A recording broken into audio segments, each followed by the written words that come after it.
मेरे प्रिय छात्र छात्राओं, कैसे हैं आप लोग। आशा है आप सब अच्छे होंगे।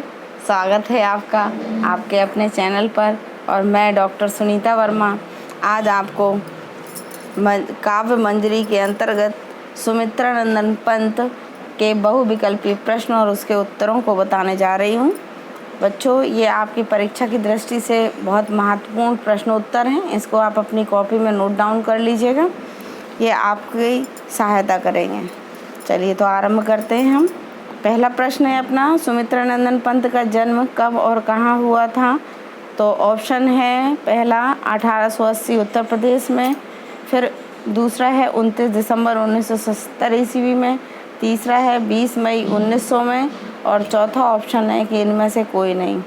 तो सुमित्रा नंदन पंत का जन्म हुआ था 29 दिसंबर 1970, यानी बी ऑप्शन दूसरा सही है। फिर अब बात करते हैं, अगले प्रश्न की ओर बढ़ते हैं। तो सुमित्रा नंदन पंत की कौन सी कृति नहीं है, यानी ये जो नीचे दी है ये सुमित्रा नंदन पंत की 3 कृतियां हैं, परंतु एक कृति नहीं है, एक ग्रंथ उनका नहीं है और हमें उसी ग्रंथ को पहचानना है।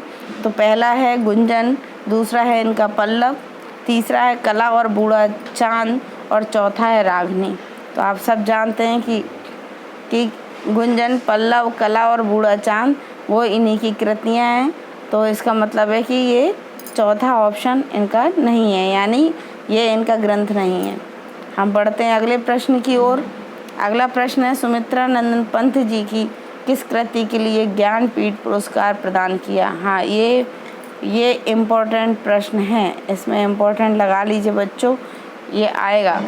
और आपको पता भी होना चाहिए कि सुमित्रा नंदन पंत जी को ज्ञानपीठ पुरस्कार जो उनको मिला था वो उनकी सर्वश्रेष्ठ कृति चिदंबरा के लिए दिया गया था। आगे बढ़ते हैं। अगला प्रश्न है आपके समक्ष, सुमित्रा नंदन पंत ने किस पत्रिका का संपादन किया। तो माधुरी पत्रिका का संपादन, मतवाला पत्रिका का संपादन, रूपाब का संपादन या सरस्वती का संपादन किया। तो सरस्वती का संपादन आचार्य महावीर प्रसाद द्विवेदी जी ने किया था। माधुरी मतवाला के भी अलग थे सभी लोग, लेकिन पंत जी के द्वारा जो पत्रिका का संपादन किया वो पत्रिका का नाम है रूपाब।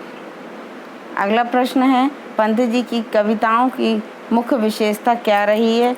तो आप सभी जानते हैं बच्चों कि उन्होंने जितनी भी कविताएं लिखी हैं वो सब प्रकृति चित्रण से संबंधित रही है, प्रकृति का वर्णन रहा है। तो आपका ये जो विरह वर्णन पहला ऑप्शन, और तीसरा अक्खड़पन, और चौथा है विनम्रता, ये तीनों नहीं होंगे, बल्कि इस प्रश्न का उत्तर होगा प्रकृति चित्रण। आगे बात करते हैं, अगले प्रश्न की ओर बढ़ते हैं।